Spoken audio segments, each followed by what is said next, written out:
Hi everyone, it's Erin from the Provincial Farmhouse. In today's video, I'm doing another Christmas book. To begin, I'm going to be using this hardcover book that I thrifted. I'm going to open it up to the center, and then I'm going to be using a mix of a strong quickset wood glue called Sealy's. I got it from a hardware store here in Australia called Bunnings. I'm pouring out an amount into a plastic container, and then I'm adding some water and stirring it. I'm then going to be adding that mixture to the outside of the book. I'm also adding the glue directly to the edges of the pages as well. You really want to make sure that you do a few layers of this. This is my second tutorial on how to do a book like this, though my other tutorial is a little bit more detailed. I'm also adding the watered down glue mixture to the pages itself, and then I'm using hot glue to glue the pages to the book cover. I'm then going to be taking sections of the book and adding that hot glue and sort of setting them a little bit further apart each time so that the book pages sit up a little bit higher.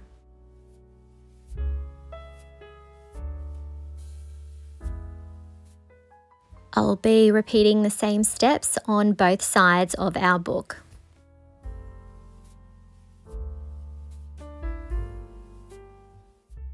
I want this to look like book pages frozen in time. I want the edges to be curled up, so I'm applying some more of that watered down glue mixture, and then I'm rolling my pages over the top of a paintbrush, and then I'll add a little bit more of that mixture. This is just going to help the pages to hold that shape again, so it looks like it's just a page that's very worn and it's sitting up and frozen in time. And I'm going to be repeating the same process for the pages on the left and of course for the pages down the bottom. So you can see I've got a slightly thicker piece that I'm rolling over, and then I repeat the process for the page underneath.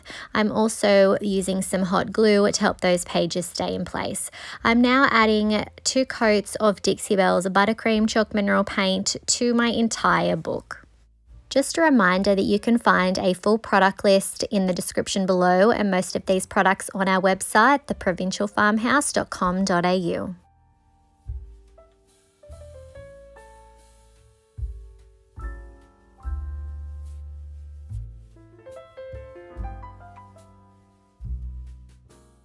Once my paint has completely dried, I'm going to be taking IOD's Candy Cane Cottage, and I'm actually going to be cutting out the image of Santa from the front cover.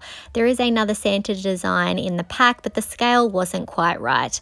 I'm then going to be using IOD's Oh Christmas Tree mold, and I'm going to be creating a casting of part of the tree. So you don't have to use this whole tree if you are wanting a smaller design for your project. So I'm just going to work my clay into the area that I want, and then I'm going to flex the mold, and then I'm going to use gravity to help me get my clay out of that mold. And you just really want to take your time here.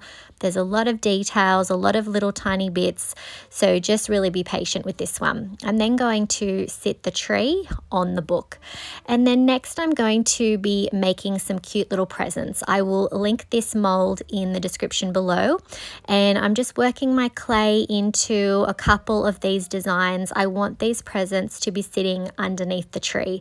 There's a few different shapes to choose from here.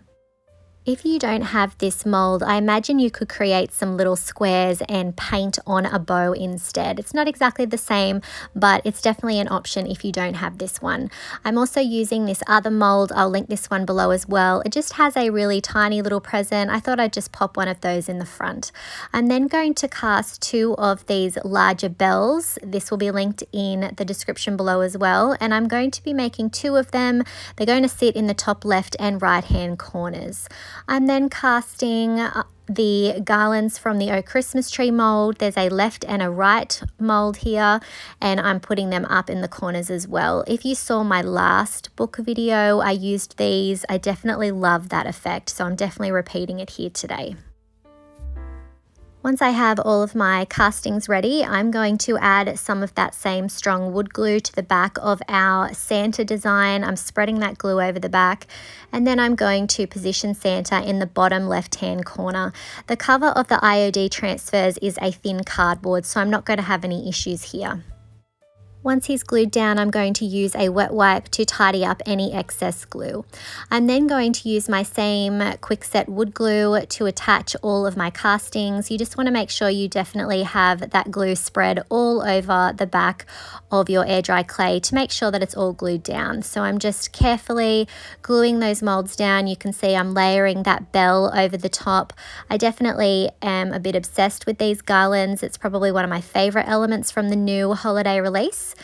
And once I have my two left and right top sections organized, I'm then going to add some glue to the tree.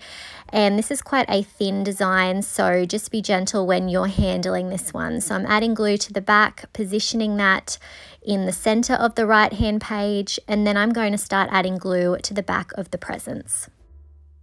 The candy cane cottage transfer that our Santa came from actually does come with a few Christmas trees, so you could definitely go with that for your design instead, but I love using molds and I loved this raised 3D element, so that's why I decided to go with that today.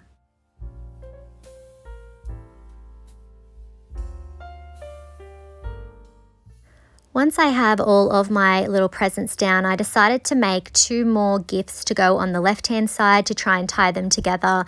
So one of the square ones and a partial one of one of the other designs to go near Santa. So I'm then gluing those down with that same glue. Next, I want to add some text on the left-hand side, so I'm using IOD's Merry and Bright stamp set, and I'm just going to be stamping out the words "Good Tidings of Comfort and Joy" on the left-hand side there. And my stamping isn't perfect, but again, it doesn't matter. We're not going for perfect here.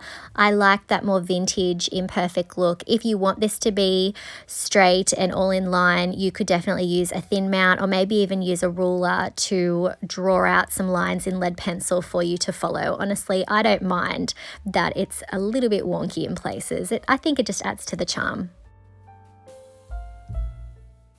I'm then going to use another element from the Merry and Bright stamp down the bottom. So I'm just inking up a partial bit of stamp and putting it down on the bottom right hand side under the tree. So remember, you can always use bits and pieces of stamps. They don't have to be used exactly as they appear. I then want to fade my ink a little bit, so I'm going to use a wet wipe to wipe back some of that ink. I'm not sure if all inks can do this, I just know that it's possible with IOD ink. I'm then going to be adding some more text from the Merry and Bright stamp to the right hand page up the top, and I'm also going to use a wet wipe to wipe that back a little bit. I'm then going to use a lamp post from the Portobello Road Stamp. This was from IOD's release this year. I'm just inking up part of the stamp and then pressing it down because the presents down the bottom do obstruct part of that stamp. And then I'm going to take that baby wipe and wipe back some of that design. I really like my stamps to look a little bit more faded, and these pieces really can fade into the background a little bit. I'm then going to be using these smaller bricks from the Portobello Road, and I'm just using bits and pieces of it. You can see I'm not pressing the whole stamp down. I just want a few bricks here and there. If you haven't used the Portobello Road stamp, I have done a video on using this particular stamp on a box. I will make sure that I link that video in the top right hand corner so that you can get some more ideas on how this wonderful stamp can be used.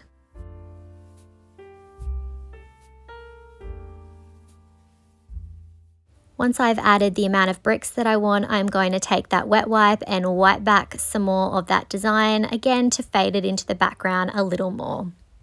I did, however, decide to go back over the top of one of the stamp designs just to bring it out a little bit more so it doesn't look as faded.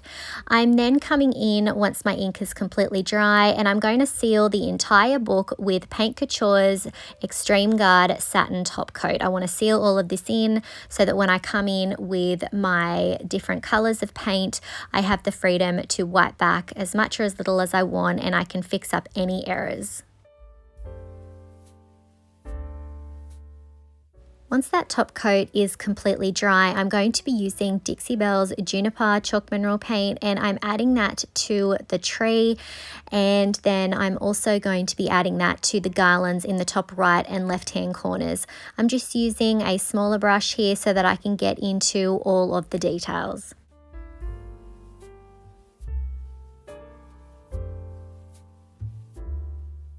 When the juniper is dry, I'm using some of Paint Couture's Luxe Bronze Metallic, and I'm going to be adding it to the little bells in the top left and right hand corners.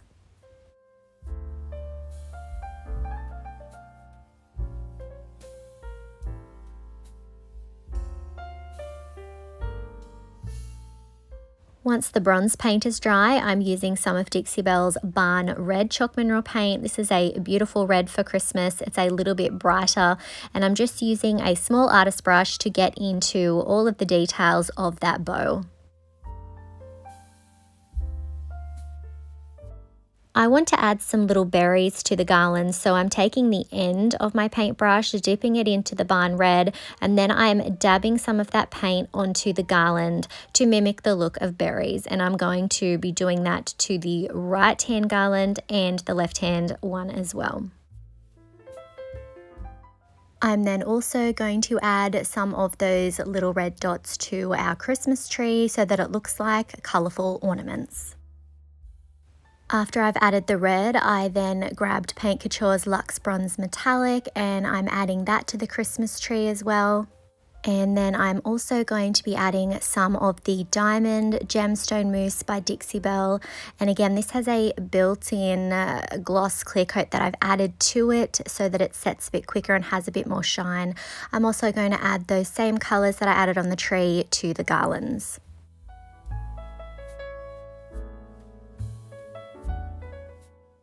I'm then going to move on to the gifts. I'm going to start with the Barn Red Chalk Mineral Paint, and I'm adding that to the little presents, but you'll notice that I'm leaving the ribbons that are built into that particular mold, as we're going to be doing those in the bronze color once I've got all of the other colors down. So I'm going to be painting a few of them in the Barn Red, and then I'm going to be switching up the colors shortly. I wanted to stick with pretty traditional colors here. I'm going to make up my own little green mixture here. I'm mixing some of Dixie Belle's Palmetto with the Buttercream Chalk Mineral Paint just to create a bit of a lighter tone green.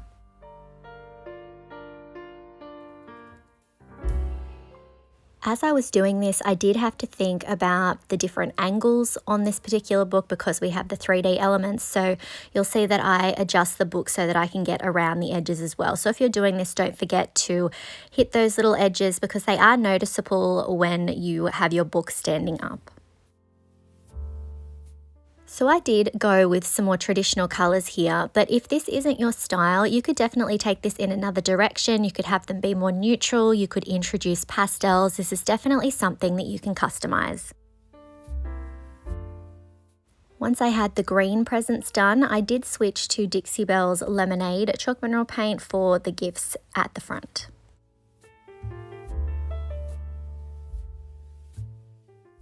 Once the paint on the gifts were completely dry, I grabbed my Luxe Bronze Metallic and I'm using a small artist brush to add it to all of the ribbon details.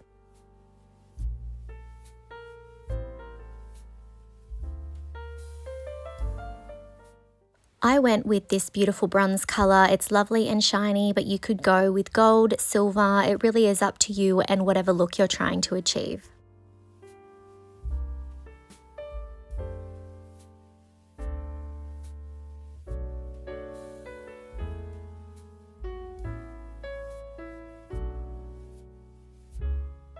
Once I had all of the ribbons on the gifts painted, I took what little was left on my brush and I just went around and hit the edges of the gifts to add a little bit more of that bronze tone.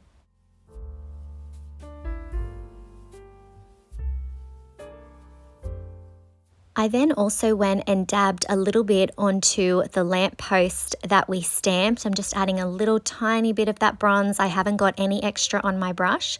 And then I also added it to the detail underneath the tree. This is very subtle.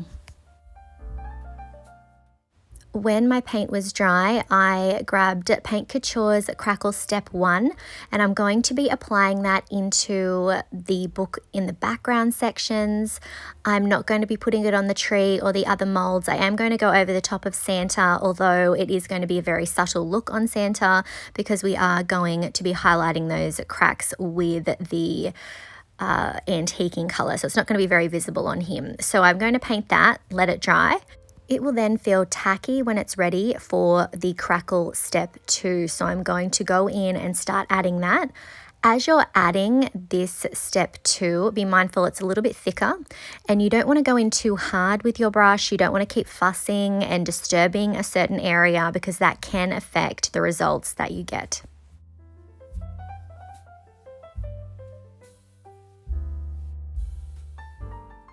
Once the crackle step 2 is completely dry, I'm going to be using Paint Couture's Van Dyke Brown Glaze.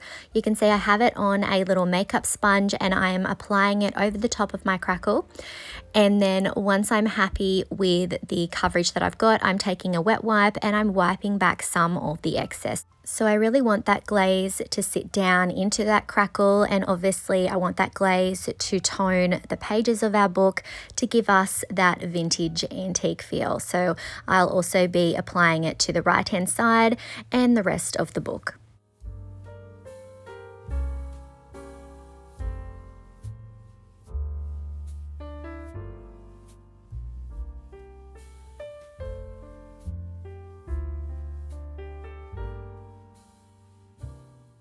I've also added some of the glaze to a little plastic container and added some water to water it down, and I have it on a little paintbrush. I'm just using this to go in and get closer to all of the details.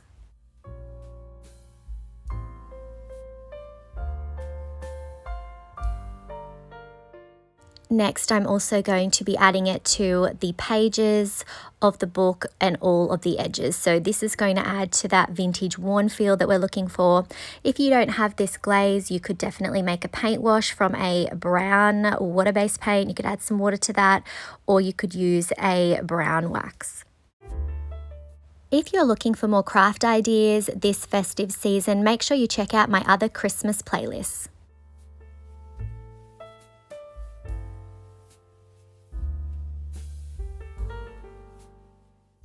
I also then decided that I would add a little bit of that glaze to the tree and the garlands. This is just going to deepen the tone and again tie in with that wonderfully aged look that we're trying to achieve.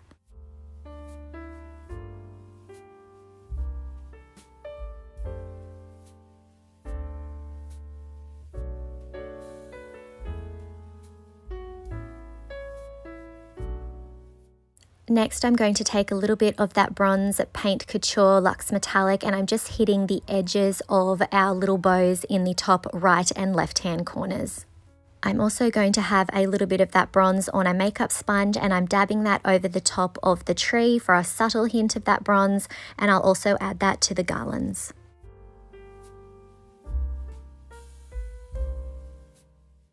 I'm then also going to take that same sponge with that same bronze and I'm going to hit some of the edges of our book pages.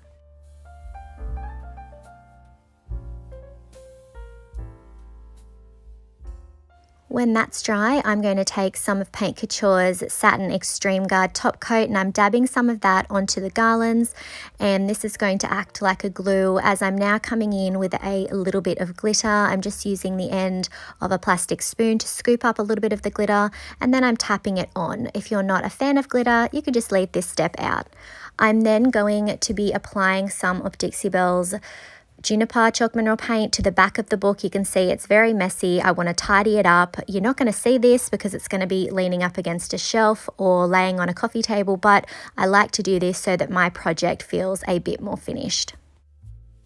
I'm then going to take some of that bronze Luxe Metallic. I've watered down a little bit and I'm just going to be doing some dabbing and flicking of that product to get some fun bronze speckled look.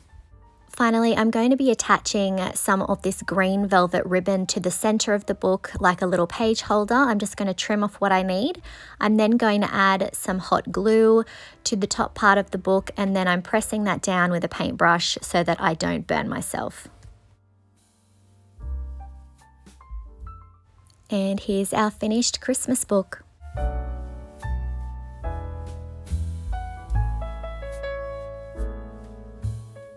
I love how this turned out. It's quite different from my first go at this, but I feel like it's a much more traditional Victorian Christmas. Let me know what you think of this project in the comments.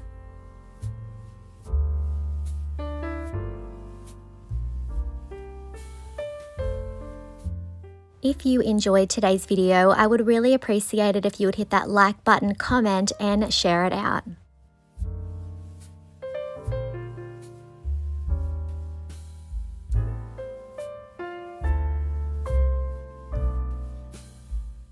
If you haven't already, I would love it if you would hit that subscribe button and the notification bell so that you don't miss out on any of our videos. You can find the products used today on our website, theprovincialfarmhouse.com.au. Thanks for watching.